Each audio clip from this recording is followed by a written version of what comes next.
Voilà, nous démarrons une nouvelle série de prédications en ce début d'année scolaire qui portera sur la lettre de Paul aux Galates. C'est une des 12 lettres écrites par l'apôtre Paul que l'on trouve dans le Nouveau Testament de notre Bible.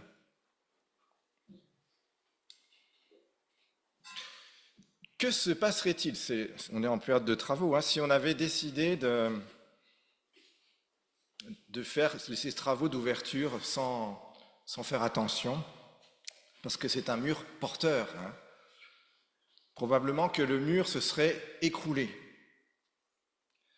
C'est comme quand on enlève la mauvaise pièce dans le jeu qui s'appelle le Jenga. Si on enlève cette pièce-là en bas, comme le fait la main, je crois que l'ensemble de l'édifice s'écroule. Eh bien, à l'époque où Paul écrit sa lettre aux Galates, l'évangile était en danger, menacé dans son intégrité, et on le verra tout au long de l'étude de cette lettre, c'est ce qui l'a motivé à l'écrire. Et je propose que nous lisions tout d'abord les 5 premiers versets de la lettre de Paul aux Galates, qui vont nous permettre de présenter de Paul et le pourquoi il écrit cette lettre. Je lis Galates chapitre 1, verset 1 jusqu'à verset 5. De la part de Paul, apôtre établi non par des hommes, ni par l'intermédiaire d'un homme, mais par Jésus-Christ et par Dieu le Père qui l'a ressuscité. Et de tous les frères qui sont avec moi aux églises de la Galatie, que la grâce et la paix vous soient données de la part de Dieu notre Père et du Seigneur Jésus-Christ. Il s'est donné lui-même pour nos péchés, afin de nous arracher à l'actuel monde mauvais, conformément à la volonté de notre Dieu et Père, à qui soit la gloire au siècle des siècles. Amen. Amen. De la part de Paul, le premier verset nous révèle tout de suite qui est l'auteur de cette lettre, un certain Paul. Nous découvrons qui est cet homme en lisant un petit peu plus en arrière dans le Nouveau Testament, dans le livre des Actes des Apôtres, où il apparaît au chapitre 9, qui nous raconte sa conversion au Seigneur Jésus, alors qu'il se rendait de Jérusalem à Damas pour y persécuter les chrétiens. Alors j'ai fait une petite carte. Tic, tic, tic, tic, tic. Alors, je ne sais pas si on voit. J'ai mis en rouge Jérusalem, Damas. Voilà. Il se rendait de Jérusalem à Damas et c'est là que le Seigneur Jésus lui est apparu. Si vous lisez ce chapitre, vous verrez qu'il ne s'appelle pas Paul, mais qu'il porte le nom de Saul. Ce n'est pas confondre avec le roi Saül, qui a été le roi qui a précédé David 1000 ans plus tôt. Et on apprend en Acte 9, au verset 11, qu'il était originaire de la ville de Tars, en Cilicie. Alors là, j'ai mis un petit souligné. Voilà, on ne voit pas trop le nom de la ville, mais il y a un petit trait rouge qui apparaît là. C'est là d'où il est originaire. Si on veut être exact, la première fois où il apparaît dans le Nouveau Testament, c'est un petit peu plus tôt, au chapitre 8, au verset 1. Mais nous le retrouvons ensuite, donc après le chapitre 9, toujours dans le livre des Actes, à partir du chapitre 13, où Luc, qui est l'auteur du livre des Actes, cesse de l'appeler Saul pour le nommer ensuite Paul, et on trouve le basculement dans le chapitre 13 et le verset 9. Voilà. Vous pourrez vérifier tout ça. Vous pouvez aussi me faire confiance. Et puis, mais c'est important de vérifier. Nous avons ensuite dans la suite du livre des Actes, à partir du chapitre 13, le récit de ce qu'on appelle les voyages missionnaires de Paul, au nombre de 3, qu'il a mené donc depuis Antioche. Et là encore, j'ai essayé là, Antioche s'écrit en un peu plus gros, et j'ai souligné Antioche. Voilà. C'est de là d'où il est parti pour ces 3 voyages missionnaires. De la part de Paul, nous dit le texte, et il est précisé juste après, apôtre. Sous-entendu, apôtre de Jésus-Christ, car on n'est pas apôtre sans se référer à celui dont on est apôtre. Et son appel, en tant qu'apôtre, elle remonte à sa conversion. Acte 9. Et voici ce que le Seigneur avait révélé à ce moment-là à un certain Ananias. Il a dit ceci: « Cet homme est un instrument que j'ai choisi pour faire connaître mon nom aux non-juifs, aux rois et aux Israélites. » Acte 9, verset 15. Le mot utilisé dans le Nouveau Testament, qui est traduit par apôtre, a le sens d'être envoyé en avant, d'être un messager, d'être un ambassadeur. Et dans le Nouveau Testament, c'est le titre que Jésus donne aux 12 hommes qu'il a choisis pour les enseigner, pour les envoyer, les préparer à être les piliers de l'Église de Jérusalem quelque temps plus tard. C'est aussi le titre dont se réclame Paul, ce qui se justifie pleinement par la révélation particulière qu'il a eue du Seigneur. Et voilà, si on regarde encore dans le reste du Nouveau Testament, on voit que Paul associe Sylvain et Timothée à son apostolat dans la première lettre aux Thessaloniciens, mais qu'en fait, ensuite, il ne semble pas y avoir eu d'autres apôtres que ceux-là. Revenons-en à notre texte de la part de Paul apôtre, établi non par des hommes ni par l'intermédiaire d'un homme, mais par Jésus-Christ et par Dieu le Père. Et là, c'est une particularité de cette lettre de Paul, dans la manière dont il présente son ministère.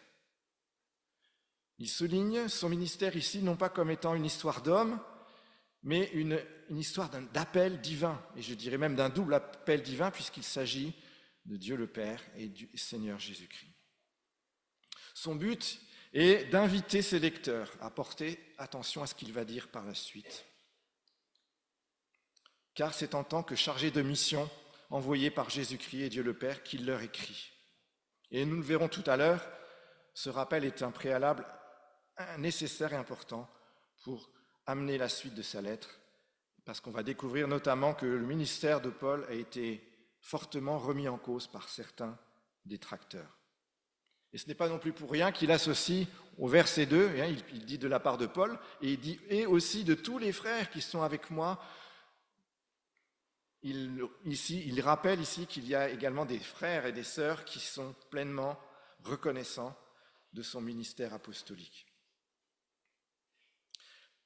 Il y a une deuxième particularité dans ces salutations, ces 5 premiers versets, c'est que Paul développe déjà dans ces versets le contenu de l'Évangile, alors que dans ses autres lettres, il reste extrêmement sommaire dans ses salutations.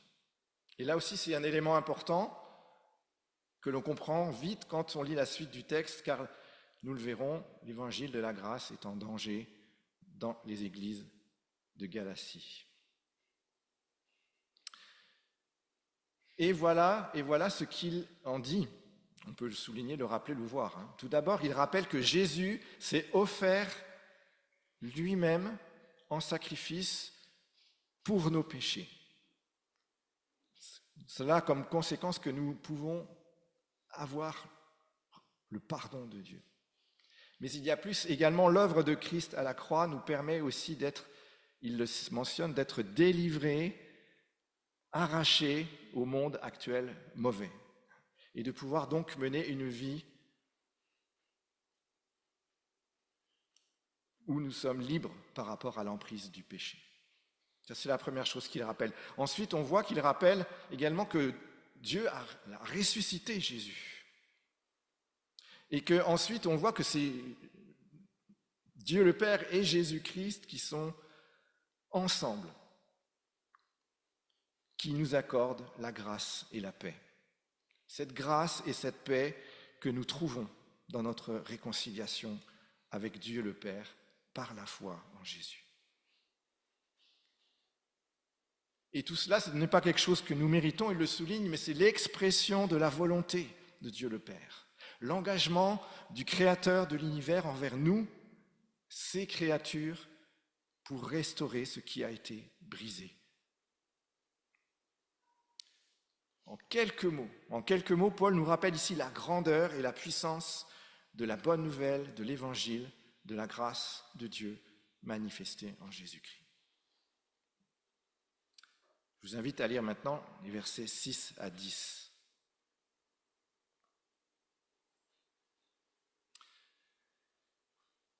Je m'étonne que vous vous détourniez si vite de celui qui vous a appelé par la grâce de Christ pour passer à un autre évangile. Ce n'est pas qu'il y a un autre évangile, mais il y a des gens qui vous troublent et qui veulent déformer l'évangile de Christ. Mais si quelqu'un, même nous, même un ange venu du ciel, vous annonçait un évangile différent de celui que nous vous avons prêché, qu'il soit maudit. Nous l'avons déjà dit, je le répète maintenant, si quelqu'un vous annonce un autre évangile que celui que vous avez reçu, qu'il soit maudit. Maintenant, est-ce la faveur des hommes que je recherche ou celle de Dieu? Est-ce que je cherche à plaire aux hommes? Si je plaisais encore aux hommes, je ne serais pas serviteur de Christ. Jusqu'ici. On comprend mieux ici pourquoi Paul écrit sa lettre aux Galates. On peut faire l'hypothèse que Paul a écrit cette lettre vers l'an 49, ce qui donnerait à la lettre aux Galates le statut de la lettre la plus ancienne de Paul, qui aurait été rédigée donc depuis Antioche, à l'intention d'églises fondées par Paul en Galatie du Sud, celles qui sont mentionnées en Actes 13 et 14, et que je vais montrer ici. Voilà, dans cette région ici.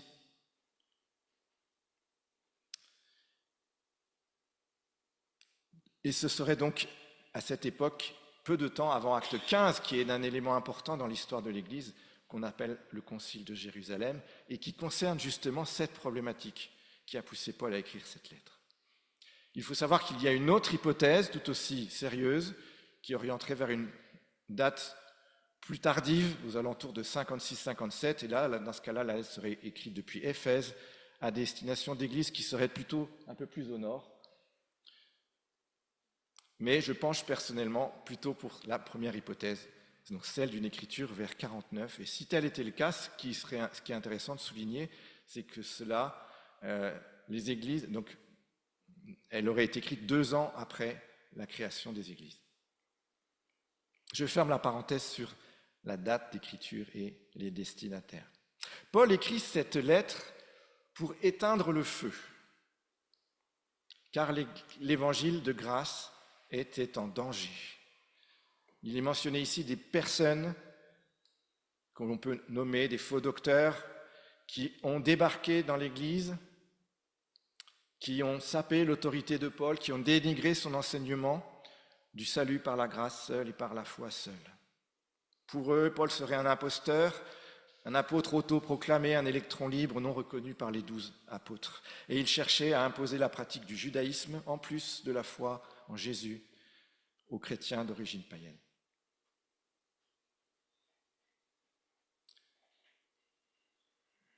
Et alors que dans pratiquement toutes ces lettres, Paul y poursuit ses salutations par une prière de reconnaissance pour la foi des destinataires de sa lettre, il aborde ici, dans sa lettre aux Galates, il aborde au contraire clairement et sans ménagement, non pas la foi, mais la déviance de la foi des Galates. Et il dit ceci: je m'étonne.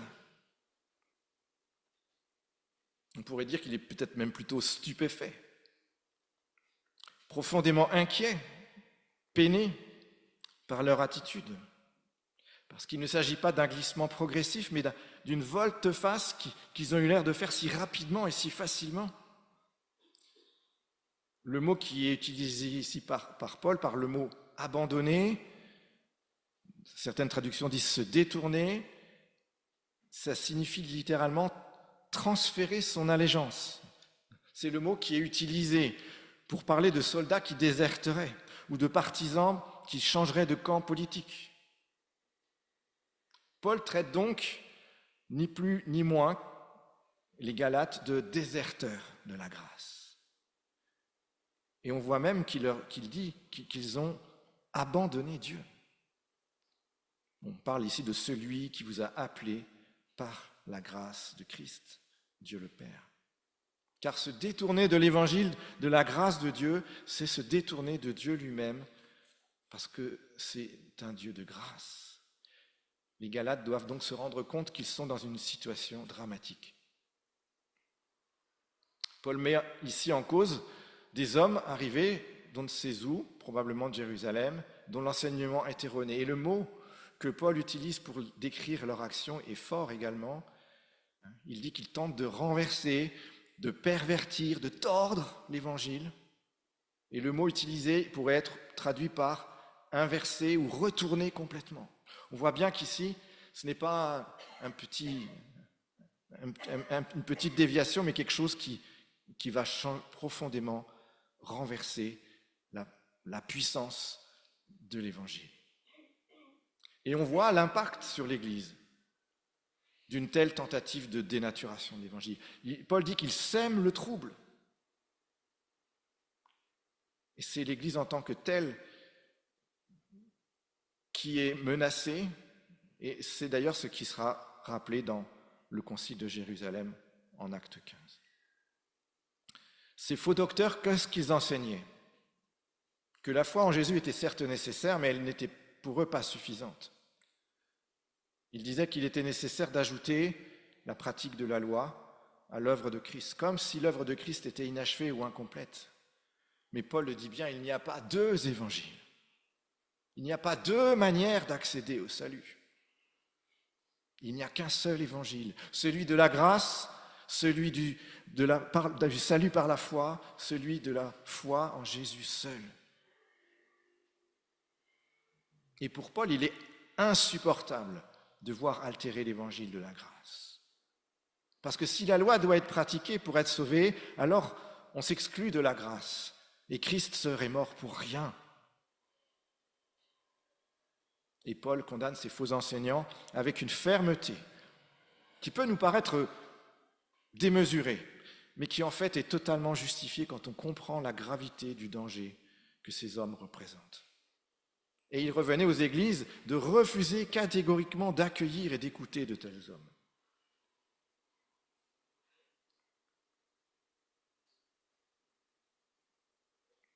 La grâce pouvait-elle paraître un chemin trop facile à ces hommes, un salut trop bon marché?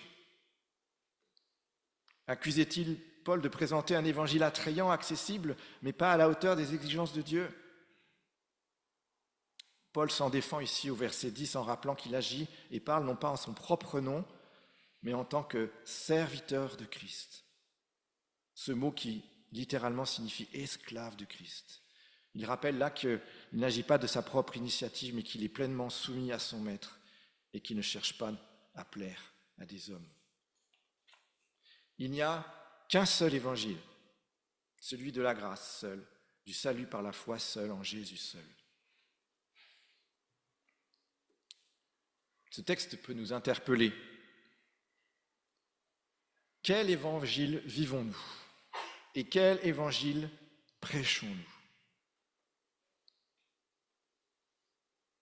C'est une invitation, ce texte, à nous conformer, à conformer notre vie à l'évangile tel que la Bible nous l'a transmis et à le communiquer fidèlement à autrui. Parce qu'il y a deux réalités spirituelles et la croix de Christ marque une rupture fondamentale, un basculement entre ces deux réalités, non seulement dans l'histoire de l'humanité où Jésus, par sa mort à la croix, ouvre pour nous le chemin du ciel, mais aussi dans l'histoire de chacun, où nous passons de la mort à la vie, de l'esclavage à la liberté par la foi en Jésus. Paul le dira aux Éphésiens, c'est par la grâce que vous êtes sauvés, par le moyen de la foi, et cela ne vient pas de vous, c'est un don de Dieu.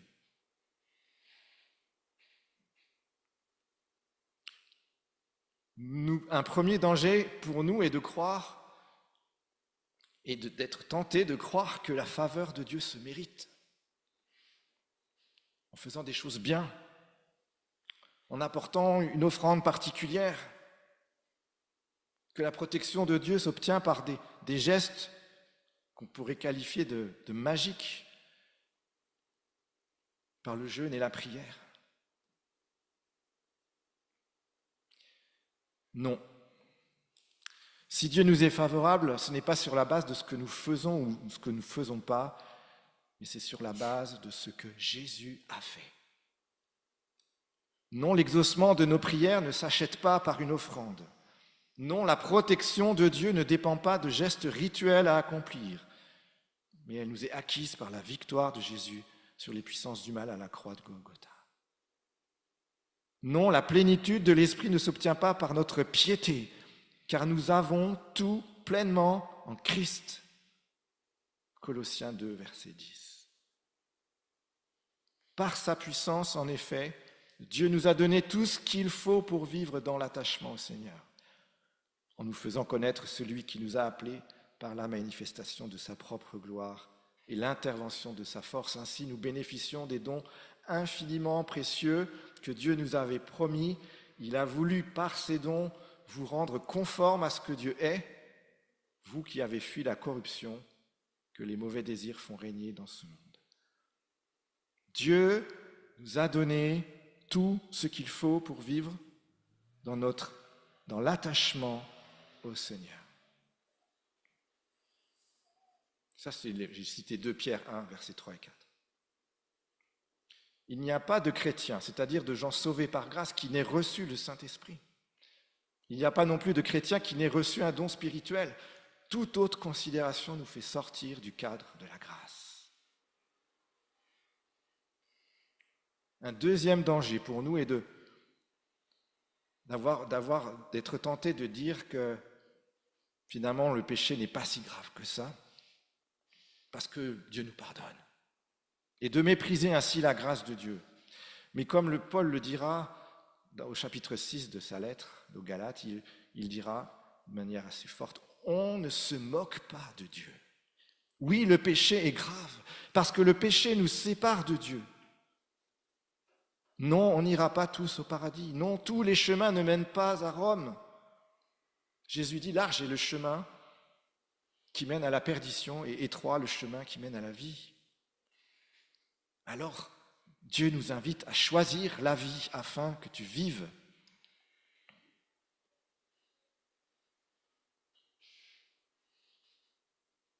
Dans notre manière de vivre et d'annoncer l'Évangile, nous avons peut-être parfois tendance à parler de l'amour de Dieu, en oubliant de parler de la justice et de la sainteté de Dieu.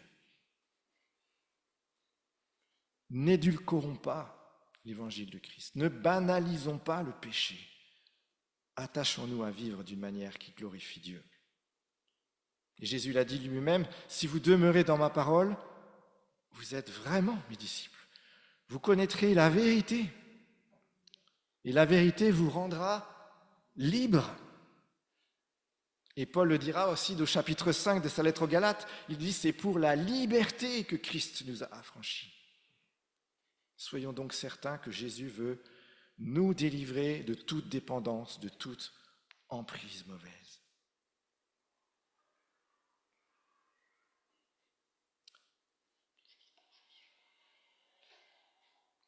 Et pour terminer, je voudrais nous rappeler ce matin, mais soyons amoureux de la vérité. Soyons amoureux de la vérité, comme l'était l'apôtre Paul, scandalisé quand on la tordait. Et il n'y a pas 36 façons de s'attacher à la vérité. C'est de la connaître. Et pour la connaître, il faut lire la Bible, méditer la Bible, étudier la Bible, mémoriser la Bible. Soyons amoureux de la vérité. Que Dieu nous encourage en cette nouvelle année à ouvrir sa parole, à nous nourrir de sa parole. Et je ne peux que vous inviter à rejoindre une des cellules de vie où on ouvre la parole ensemble et où on se nourrit de la parole de Dieu ensemble.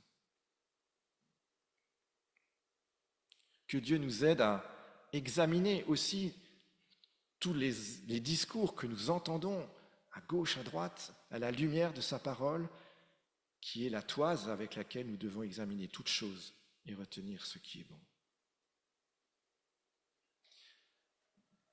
Jésus s'est adressé à son Père en parlant des disciples en disant « Fais qu'il soit entièrement à toi, par le moyen de la vérité. Ta parole est la vérité. » Si nous voulons être entièrement à Dieu, il n'y a qu'un seul moyen, c'est la vérité, de croire, le lire, de croire, d'accueillir la vérité de la parole de Dieu en nous, de l'évangile, de la bonne nouvelle de Christ. Et c'est là ce qui fait notre légitimité pour parler de Jésus-Christ autour de nous. Certes, nous ne sommes pas apôtres comme Paul l'a été, mais nous sommes tous des rachetés de Christ, témoins de la grâce de Dieu dans notre vie, serviteurs de Jésus-Christ, appelés à raconter les merveilles de Dieu et l'espérance qui est en nous. Que nos vies puissent le glorifier pleinement. Je vous invite à la prière.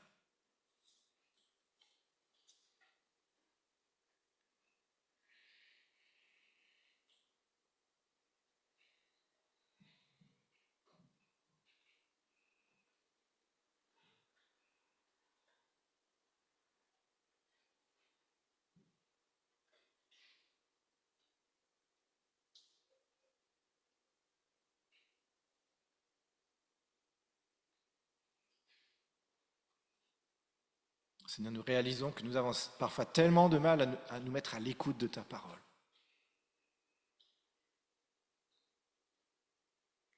Nous sommes à l'écoute toute la journée de tant de sources d'informations, de discours, de paroles.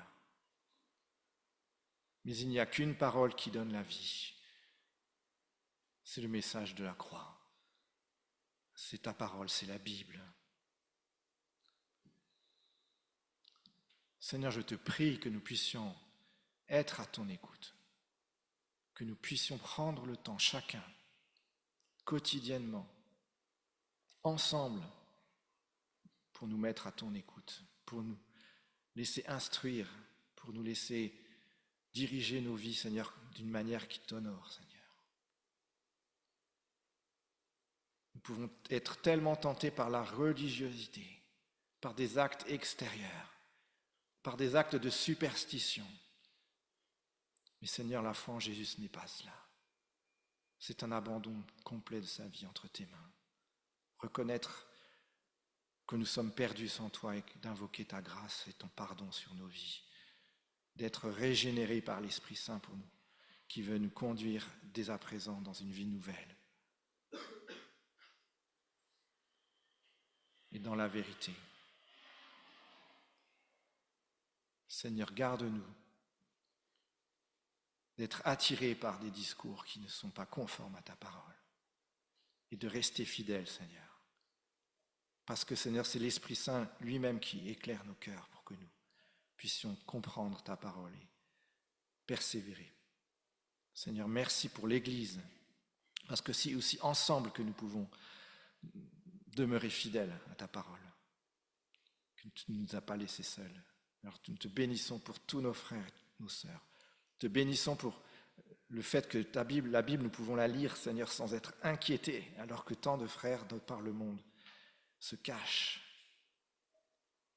Seigneur, merci pour la richesse de ta parole, Seigneur, qui est une parole de vie.